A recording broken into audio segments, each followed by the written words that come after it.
Good afternoon, everybody. It was great to see you this morning, to get to meet you face to face. And as promised, I wanted to just leave you a little video, very informal video, giving you some information about William James, the author of the reading that you have this week. You'll be reading the third lecture in Varieties of Religious Experience, and that book is the compilation of 2 years' worth of lectures that William James gave in 1901 and 1902. These were called the Gifford Lectures, excuse me, which were inaugurated in 1888. And they rotated around 4 different Scottish universities. He gave them at Edinburgh, the University of Edinburgh. A little bit about his life. He was the eldest of 5 children, 3 brothers and a sister. His father's name was Henry James. His father was not the novelist, that was his brother, Henry James. And the father was a very religious man, a very wealthy Presbyterian who was a lifelong student, and he dragged his family all over the world, providing these different but disruptive educational experiences for his children. The father was a double amputee, a burn accident, and so he was a very big presence in William's life. William was dependent on him emotionally, very close to him, and longed to have the kind of religious experience that his father seemed to have. He was a very religious man. So William turned out to be kind of a sickly person in his younger life. He was really an invalid for about 3 years at home in his young adult life. He had vision problems, he had a lot of indigestion kinds of problems, was depressed, and kind of went in and out of depressions. He had originally wanted to be an artist, a painter, but that didn't work out. Well, he finds himself at Harvard, goes to medical school, and ends up on the faculty at Harvard teaching physiology, then moves over to the psychology department, and from there moves to the philosophy department. And so I should give you his dates. He was born in 1842 and died in 1910 at 68. So in 1901 and 02, he's giving the Gifford Lectures. These were attended very well, but he had an outstanding audience, an unusually big audience. He had 300 people coming in 1901, and then 400 people coming to the lectures in 1902.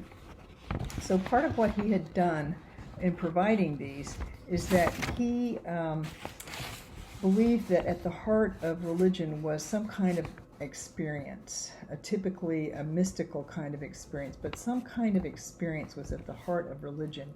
And while he never became quite the religious person himself, he believed that the religious function in humanity was one of the most important things in our lives as human beings, and that even though religious belief couldn't be proven by logic, couldn't be proven in a scientific way, religion did have some truth, and in fact sometimes required believing in order to experience more of the truth of religion. And so basically what he did, he had an empirical approach focused on individuals and on their feelings in particular.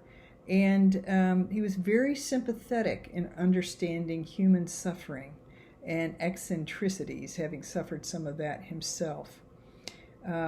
He had a talent for very vivid description, and he was very focused on, again, the individual. He's been criticized for only the individual, but that was his focus in these lectures. In the lectures, he had the challenge to defend experience against philosophy as the real backbone of religious life, that is, experience being the real backbone, to persuade his audience that religion is humanity's most important function, and to try to understand religion the way his father did there. So it was both a descriptive task and a philosophical task in some ways for him. Now, the paper, the lecture, on the unseen reality, the sun is getting me here, on the unseen reality that we believe in as religious people is I found a very compelling lecture, and you'll have a chance to give some reflection on that, on how is it that we can believe in things that we can't see, we can't prove, that we don't have empirical facts for, and yet can be so transformative and influential in our lives. So we'll see what you think about that. I want to say a little something about the essay of The Will to Believe. I'm sorry I don't have the date right with me on that. But this essay is one in which he makes an argument that there can be a pragmatic truth to religion, that we live a quality of life that might be better, different, good for us, versus not believing at all, and that there may actually be some truth in religion that cannot be reached in some other way, and that sometimes one has to believe in order to experience more of the full extent of the truth.